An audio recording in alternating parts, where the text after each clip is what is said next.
The Whispering Gorge. The trap snapped shut on Vorak's leg, but the real wound came later, when he smelled the familiar oil on the metal jaws, Orin's special blend, the one only they used, crushed mint and rust clinging to the steel like a traitor's fingerprint. Betrayal, Vorak learned in that sun-baked agony, didn't roar. It whispered through the glimmerwood leaves with the voice of the man who'd raised him from a cub. Vorak wasn't just any jaguar. He was Storm Shadow, the great spotted guardian of the Glimmerwood Basin. His name earned when he'd saved Orin Thorn from a rock slide 10 years ago, dragging the injured man through thorn-choked ravines with jaws gentle as a mother's. Orin, the quiet guardian of the Glimmerwood Sanctuary, had found Vorak orphaned after poachers took his mother. He'd carried the shivering cub home in his oil-stained satchel, feeding him goat's milk from a chipped ceramic cup. For a decade, they'd been one breath, one heartbeat. Orin taught Vorak the rhythms of the wild, the language of rustling leaves, the scent trails of danger, the sacred places where the ancient stones hummed with forgotten power. Vorak in turn became Orin's shadow, his protector, his silent partner in guarding the sanctuary's heart, the crystal gorge where the river carved emerald pools beneath waterfalls that sang like crystal chimes. They knew every stone, every hidden trail, every creature that drank from the sacred waters. Orin's hands, rough from mending fences and planting saplings, had healed Vorak's wounds. Vorak's golden eyes had warned Orin of storms before the clouds gathered. They were Orin and Vorak, a single word spoken with reverence by the few villagers who knew the sanctuary's secrets. "You guard the land, Storm Shadow," Orin would murmur, scratching behind Vorak's ears as they watched the sunset paint the gorge in fire. "And I guard you, always." That promise shattered like glass the day Silas Vale arrived. He came like a breeze through the sanctuary gates, tall, smooth-voiced, with eyes the color of sun-bleached bone and a smile that never touched them. He claimed to be a researcher from the Ethel Institute, sent to study the Glimmerwood's rare lumina blooms. Orin, ever trusting, ever hopeful, welcomed him. Silas moved with unnatural quiet, observing everything. Orin's hidden trails, the locations of the old trap lines, long abandoned but still marked on Orin's maps, the exact spot where Vorak drank at dawn. He brought gifts, shiny trinkets for Orin, sweet dried fruits for Vorak. But Vorak's hackles rose. Silas smelled wrong, not of earth and sweat like Orin, but of chemicals and something sharp like burnt sugar. When Silas reached to stroke Vorak's flank, the jaguar bared his teeth, a low growl rumbling in his chest. Orin laughed it off. "He's just protective, Silas, like a brother." Silas's smile didn't waver, but his fingers twitched as if itching to strike. The change was slow, insidious as rot in a tree trunk. Silas began whispering. He'd linger by Orin's cabin as dusk fell, his voice a low drone carrying on the wind to where Vorak rested nearby. "Such a waste, Orin. All this land, these resources, the Lumina Blooms alone could fund a dozen sanctuaries. But you hoard it. For him?" A pause, then Orin's hesitant reply, too soft to catch. But Vorak heard the shift in Orin's scent. Confusion, then a flicker of doubt like smoke in dry grass. Silas showed Orin maps Vorak had never seen, pointing at the crystal gorge with a polished finger. "The riverbed there, Orin. Rich in chrysolite. They pay a fortune, enough to secure the sanctuary forever." Orin's voice, usually steady as a mountain, wavered. "The gorge is sacred, Silas. Vorak, the animals." "Animals don't understand progress, Orin," Silas would sigh, the sound like a snake sliding over stone. "They don't pay bills. They don't keep the sanctuary safe from real threats." Vorak watched Orin's shoulders slump under the weight of those words, saw the way his mentor's gaze, when it met Vorak's, now held a shadow it never had before. The trust, once unbreakable as the gorgeous cliffs, began to crack. Then came the day Orin didn't call Vorak's name at dawn. the day the familiar scent of Oren's mint oil and wood smoke was drowned out by the acrid tang of Silas's chemicals. Vorak found Oren in the clearing near the Whispering Stones, his face pale, his hands trembling as he adjusted the jaws of a steel trap. Oren's own trap, the one he'd used years ago to catch a wounded boar, now oiled and deadly. Vorak stayed back. Oren's voice was strained, unnatural. But Silas stepped forward, smooth as oil. "It's for the best, Oren. That old jaguar, he's getting too bold. He growled at me yesterday. What if he turns on you? This trap, it's humane. We'll relocate him, far from the gorge." Oren's eyes, when they met Vorak's, were filled with a pain deeper than any wound. He's not safe anymore, Storm Shadow," Oren whispered, the words like shards of ice.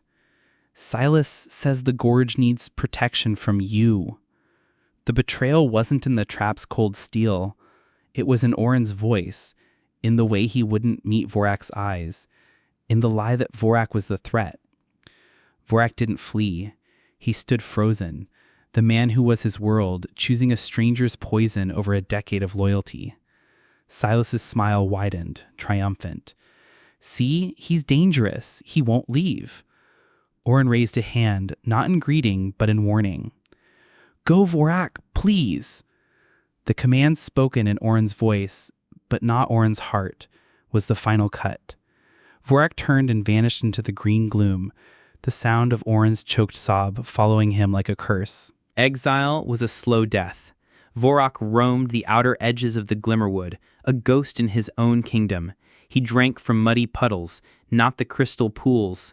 He hunted scrawny rodents, not the plump deer of the sanctuary. Hunger was a constant companion, loneliness a deeper ache. He saw the changes from the shadows. Silas took charge. He tore down Oren's hand-built fences, replacing them with harsh wire. He brought loud machines that scarred the earth, searching for the chrysolite in the gorge. Oren moved like a broken man, his shoulders slumped, his eyes hollow, following Silas's orders like a puppet. One evening, Vorak watched from a high ridge as Silas shoved Oren near the gorge's edge during an argument, Oren stumbling back with a cry. Vorak's muscles coiled, a snarl building in his throat, but Oren raised a hand, stopping him, his face a mask of shame. "Don't come. Don't make it worse." The message was clear. Vorak melted back into the trees, the taste of copper in his mouth, not from blood, but from swallowed rage. Then came the fire. It started as a flicker in the dry season, near the old trapline Silas had reactivated. Flames, fanned by a sudden wind, raced through the dry underbrush toward the sanctuary's eastern ridge, the path Oren always took to check the lumina blooms. Vorak saw it first, the orange glow against the twilight sky, the panic shriek of birds taking flight. He ran, faster than he ever had, paws burning on the scorched earth. He found Oren trapped. A fallen log, ignited at both ends, blocked the narrow trail. Silas stood just beyond the wall of flame, watching, not trying to help, watching. Oren waved smoke from his face, coughing, trapped between the fire and the steep drop into the gorge. Vorak didn't think. He charged through the flames, the heat searing his fur, the smoke clawing his lungs. He reached Oren, nudging him toward a narrow, smoldering gap in the flames. Oren stumbled, his leg caught on a burning branch. Vorak grabbed the back of Oren's shirt in his teeth, dragging him free, both of them tumbling into a shallow ravine as the fire roared overhead. They lay there gasping, covered in ash, the sanctuary burning around them. Oren turned his soot-streaked face toward Vorak, tears cutting tracks through the grime. "Storm Shadow," he rasped, reaching a trembling hand. "I was wrong. So wrong. Silas, he lied about everything. He wanted the gorge for the chrysolite. He set the fire." But before Oren could say more, a sharp crack echoed, the sound of shifting rock on the unstable gorge edge above them. A massive boulder, loosened by the fire's heat, broke free. Oren saw it first. With the strength of desperation, he shoved Vorak hard, sending him rolling down the ravine slope. Vorak looked back just in time to see the boulder crush Oren against the ravine wall. Silence. Then the boulder tumbled into the gorge below, the splash lost in the fire's roar. Vorak scrambled back, but Orin was gone. Only a smear of crimson on the blackened rock remained. Silas stood at the ravine's edge, silhouetted against the flames, watching Vorak's grief. He didn't smile. He simply turned and walked away, the firelight glinting off something metallic in his hand, a small, ornate vial, the kind used for rare minerals. Vorak's roar that night wasn't of pain, it was a vow carved into the bones of the Glimmerwood. Revenge. Vorak became the shadow in the smoke. He didn't hunt Silas immediately. He learned. He watched the sanctuary from the high crags, his golden eyes missing nothing. He saw Silas take Orin's cabin, saw him burn Orin's maps and journals in the hearth. He saw Silas's men, rough men with hard eyes, digging near the crystal gorge, their machines gouging the sacred earth. He saw Silas himself at night, creeping to the gorge's edge, filling vials with river water, testing rocks with strange instruments. Chrysolite. The word meant nothing to Vorak, but the greed in Silas's eyes was clear. And Vorak remembered the vial Silas held when Orin died. The final piece clicked. Silas hadn't just wanted the gorge's beauty. He'd wanted its hidden treasure, and he'd used Orin's trust, his betrayal of Vorak, to get it. He'd even caused the fire to clear the land, uncaring if Orin lived or died. The rage that filled Vorak wasn't hot, it was cold, deep and silent as the gorge's deepest pool. He wouldn't just kill Silas. He would make him understand. He would make him feel the betrayal, the loss, the utter desolation Vorak had endured. He would use the land itself as his weapon. Vorak began to move the other creatures. Not with commands, he was no sorcerer, but with presence, with shared memory. He found the old badger, Grumble, whose set Silas's machines had destroyed. Vorak sat silently outside the ruined earth, sharing his own raw meat until Grumble's distrust faded into grim understanding. He led the frantic deer herd, displaced by the digging, to the safe valleys behind Silas's operations, showing them paths the men never patrolled. He stood guard as the injured eagle, Skyscarer, whose wing was clipped by a stray machine bolt, learned to glide again on the thermal updrafts near the gorge. Word spread through the Glimmerwood, carried on the wind and the scent of crushed mint. Storm Shadow remembers. Storm Shadow protects. The animals didn't rally to fight. They rallied to observe, to remember, to wait. Vorak taught them patience. He showed them how to move silently, how to use the terrain, how to become part of the landscape Silas was destroying. He led them to hidden vantage points overlooking the digging sites, teaching them the rhythm of the men's shifts, the moments when Silas was alone. The Glimmerwood itself became Vorak's ally. He noted where the rains made the slope slick, where the river swelled dangerously after storms, where the ancient trees hung precariously over the gorge's edge. He remembered Orin's lessons. The land speaks, Vorak. Listen. Now he listened for its voice of vengeance. Silas grew careless. Power and the promise of chrysolite wealth made him arrogant. He stopped taking guards to the gorge at night, believing the animals too cowed to resist. He'd stand alone on the very ledge where Orin died, vials in hand, testing the water, muttering calculations to himself. Vorak watched from the dense ferns below, his muscles coiled, but he waited. Not yet. One moonless night, the signal came. Heavy rain had swollen the river shimmer, turning the gorge into a roaring beast. Silas, desperate after a week of dry vials, ventured out alone, flashlight beam cutting the downpour. He was near the unstable ledge, chipping at a promising rock face. Vorak moved, not toward Silas, but around him. A low, guttural cough echoed from the ridge above, a signal Grumble the badger had learned. Instantly, the displaced deer herd, guided by Vorak for weeks, began moving en masse through the forest behind Silas's camp. Not toward him, but in a wide arc, creating a rustling, crashing disturbance that drew the guards' attention away from the gorge. Simultaneously, Skyscarer the eagle, perched high on a lightning-struck pine, let out a piercing shriek, a sound Vorak had taught her to mimic only in moments of real danger. The guards, already spooked by the deer, rushed toward the commotion, leaving the gorge entrance unguarded. Silas, focused on his rock, didn't notice. Vorak emerged from the ferns like smoke, silent on the rain-slick rock. Silas finally sensed him. He turned, flashlight beam jerking up, illuminating Vorak's massive, rain-darkened form. Fear, raw and sudden, flooded Silas's face. He stumbled back, hands scrabbling for the pistol at his belt. "Stay back, you beast!" he yelled over the river's roar. But Vorak didn't lunge. He didn't snarl. He simply stood, water streaming from his fur, golden eyes fixed on Silas with an unearning calm. He took one slow step forward. Silas fired. The shot went wild, the recoil throwing him off balance. He dropped the flashlight. It rolled toward the ledge, its beam illuminating the churning whitewater maelstrom far below. Silas scrambled for it, his boots slipping on the wet rock. He froze, teetering on the very edge where Oren had died. Vorak took another step. Silas screamed, a sound of pure terror, not at the drop, but at the recognition in the jaguar's eyes. It wasn't the blind fury of a cornered animal.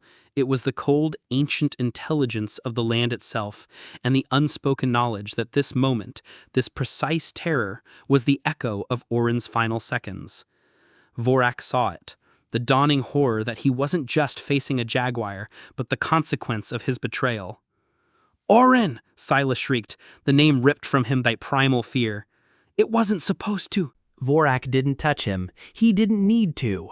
He stood his ground, a silent monument to the betrayed, his gaze holding Silas's like a physical weight. The rain lashed down. The river roared. Silas's foot slipped again on the crumbling edge. He windmilled his arms, a choked gasp escaping him, not a plea, but the sound of a man realizing the ground he stood on was never solid, that the trust he shattered had been the only thing holding him up. He fell silently, swallowed by the darkness and the river's hungry throat. No splash was heard over the storm. Vorak stood at the ledge for a long time, the rain washing the grime from his fur, the cold fire of vengeance finally banked. Below, the river shimmer carried Silas' veil away, just as it had carried Oren. But the land remembered. Vorak turned from the gorge, not with triumph, but with a profound, weary peace. He walked back into the Glimmerwood, not as an exile, but as its true guardian. The animals watched him pass, a family of foxes at the tree line, Grumble the badger emerging from a new set near the Whispering Stones, Skyscarers circling high above on the storm-clearing winds. They didn't follow him. They simply were, as they had always been, part of the living tapestry of the wood. Vorak reached Oren's cabin, now overgrown and quiet. He didn't enter. Instead, he dug at the base of the old oak where Oren always sat, burying the small, ornate vial he'd snatched from Silas's belt during the fall. A final piece of stolen treasure returned to the earth. He then dug a shallow hole nearby and placed Oren's chipped ceramic cup inside, covering it with soil. A marker. A memorial. As dawn painted the gorge in soft gold, Vorak climbed the highest ridge overlooking the sanctuary. The machines were silent. The guards, finding Silas gone and the camp mysteriously disturbed by the deer and eagle, had fled in the night, whispering of cursed woods and vengeful spirits. The Glimmerwood breathed again. Vorak lifted his muzzle to the rising sun, not with a roar, but with a deep, resonant chuff. The sound Oren had taught him meant, "All is well." It carried on the clean morning air, a sound the animals knew. From the valley below, a chorus answered. The rustle of deer in the meadow, the chatter of monkeys in the canopy, the distant cry of Skyscarer. The land spoke back. Vorak settled onto the warm rock, watching the first light gild the crystal gorge. The water flowed clear and singing over the stones. The betrayal had cut deep, a wound that would never fully vanish. But the land endured, the animals endured, he endured. Revenge hadn't been blood. It had been the restoration of balance, the quiet reclamation of what was sacred. It had been making the betrayer see, in his final moment, the true cost of his lies. Oren's voice, carried on the breeze, seemed to whisper through the leaves. You guarded the land, Storm Shadow, and the land guarded you. Vorak closed his eyes, the sun warm on his fur, the song of the gorge rising to meet the sky. He was home. The shadow had passed. Only the light remained.